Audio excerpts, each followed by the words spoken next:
दोस्तों, हर बार हम सोचते हैं कि अब जंग रुक जाएगी, लेकिन हालात और ख़राब होते जा रहे हैं। न्यूज़ देख के लग रहा है कि प्रेसिडेंट ट्रंप ने ठान ली है कि वो ईरान के अंदर अपनी फ़ौज भेजेंगे, मतलब हज़ारों अमेरिकन सोल्जर्स ईरान की ज़मीन पर उतरेंगे। ये कोई छोटी सी बात नहीं है, ये पूरी दुनिया को बहुत बड़ी मुश्किल में डाल सकता है। ऐसा लग रहा है जैसे कोई आग लगी हो और उसमें और तेल डाल रहे हो। अब हो क्या रहा है?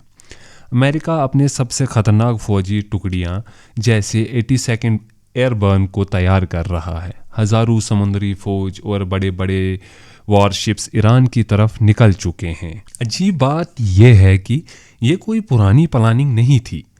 ये मरीन्स कहीं और ट्रेनिंग कर रहे थे। उन्हें अचानक बीच में से रोककर ईरान भेजा जा रहा है। एक्सपर्ट का कहना है कि ये सुसाइड मिशन है, क्योंकि ईरान कोई छोटा सा मुल्क नहीं है। अब समझते हैं असल गेम क्या है। अमेरिका का पहला निशाना है खार्ग आइलैंड।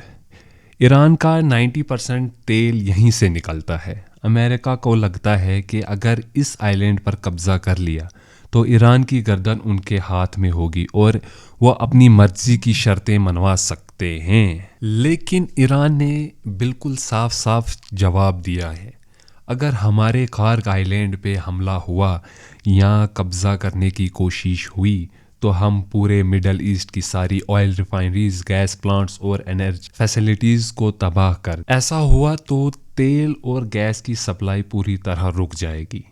सिर्फ गाड़ियां नहीं चलेंगी, फैक्ट्रीज बंद, ट्रांसपोर्ट रुक जाएगा, बिजली पैदा करने वाले प्लांट्स रुक जाएंगे और पूरी दुनिया की इकोनॉमी बहुत बुरी तरह से हिल जाएगी।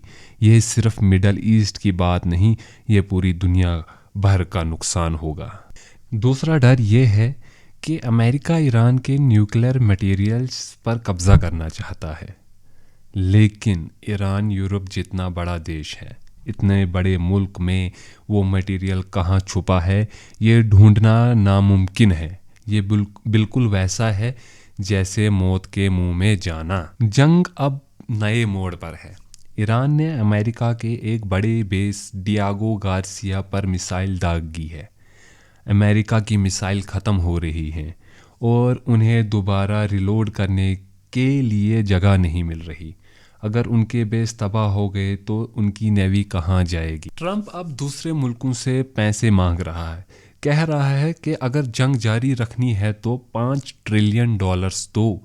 ये होता है अमेरिका के साथ ही बनने का अंजाम।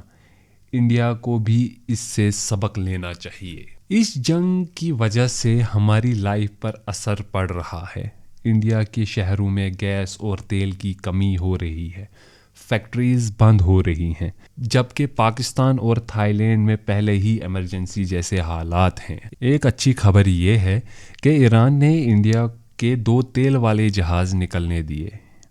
इसका मतलब है कि ईरान के साथ अच्छे ताल्लुकात हमारे काम आ रहे हैं। हमें उनके साथ दोस्ती को और मजबूत करना चाहिए ताकि हमारा देश चलता रहे। दोस्तों, ट्रंप समझ रहे हैं कि थोड़ी और ताकत लगाई जाए तो हम जीत जाएंगे, लेकिन ये एक बहुत बड़ी गलती होगी। जंग अब सबमरीन्स तक पहुंचने वाली है। दोस्तों, अगर ये जंग नहीं रुकी तो दुनिया की इकोनॉमी डूब जाएगी और बेरोजगारी इतनी बढ़ जाएगी कि संभालना मुश्किल होगा।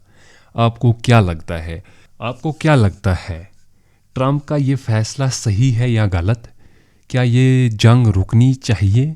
कमेंट में अपनी राय ज़रूर बताइए।